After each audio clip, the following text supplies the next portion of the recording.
Let's move on to the third main topic today. What is the next main topic today? Christian Hannah says, "Hey, John and Robert, Kubo and the Two Strings is for me one of my favorite animated films, but sadly didn't win Best Animated Feature at the Oscars. And now I just heard that director Travis Knight will be directing Mark Wahlberg in The $6 Billion Man. After Kubo and Bumblebee's huge critical success, what are your thoughts on this?" My first thought on this isn't even about Travis Knight.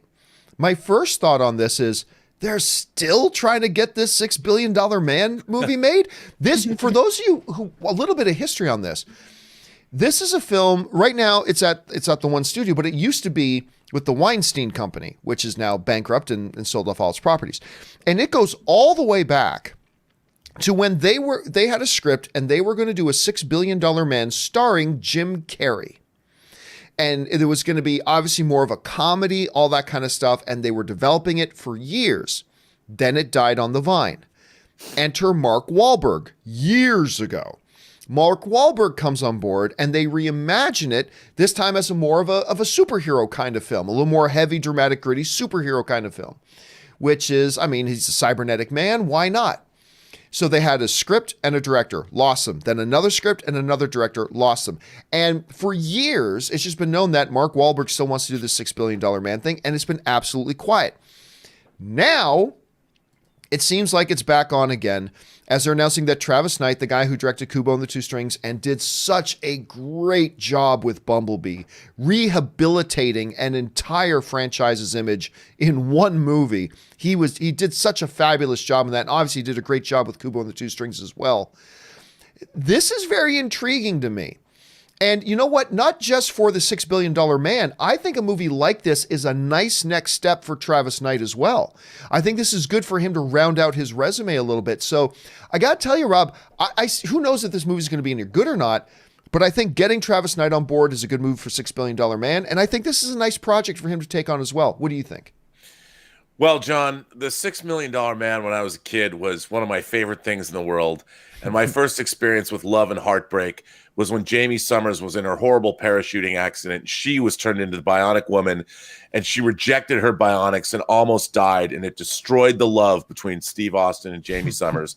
And Jamie went to live with Steve's parents in Ojai. This was epic drama for me. This is deep shared universe storytelling before the MCU. Stephanie Powers played an alien. They had a cybernetic Bigfoot. I love the $6 Million Man. I loved Oscar Goldman. I loved the fembots. I mean, this was part of my childhood. I think it's a terrible idea to make a $6 Million Man movie, a $6 billion man movie. Because here's the thing. There are ideas that are sort of their time. And the $6 Million Man was definitely an idea of its time. It was based on a book called Cyborg by Martin Caidin. It was a TV movie first. They made a really great TV movie that was a backdoor pilot. They made the show.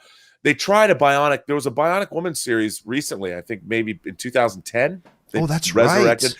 Yeah, they resurrected. And I just think we live in a world now where we've moved so far beyond the $6 Million Man or the $6 billion man that, remember, Steve Austin had 2 bionic legs, a bionic arm, and a bionic eye. So he could run really fast, he could lift heavy things, and he could see far.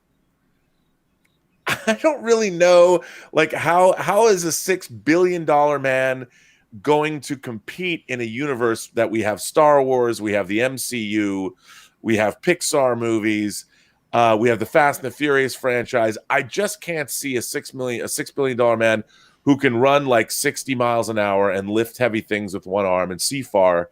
How is that going? But again, Travis Knight, by the way, I did misspoke yesterday on the show. I misspoke, yeah. I said Kubo won the Oscar. It didn't, so I'm glad that somebody pointed that out to us. Thank you for that. But I just can't see this movie. What's the hook?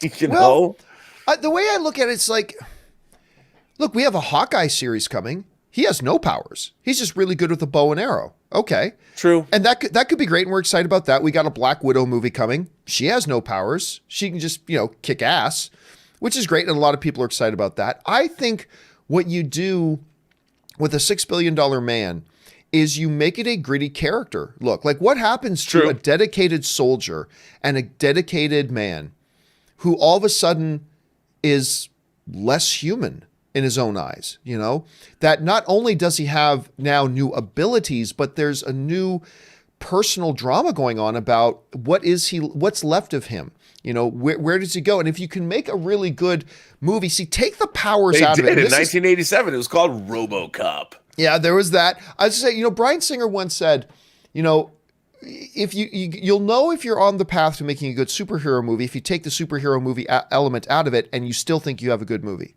right? Which is great, which is totally true. If you can't take the superhero element out of a superhero script and you still are left with a good movie, then you're on the wrong path. And I think there's a good movie to be made there. If they do go a little more gritty, don't make it feel like a comic book movie, but use some of the comic book movie motif.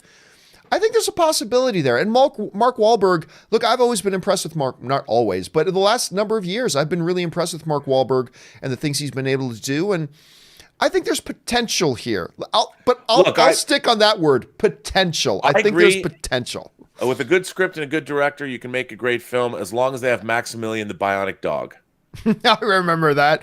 All right, guys. What do you think? Do you think the addition of Travis Knight is enough to get you excited for a $6 billion man? Jump down in the comment section below and let us know your thoughts.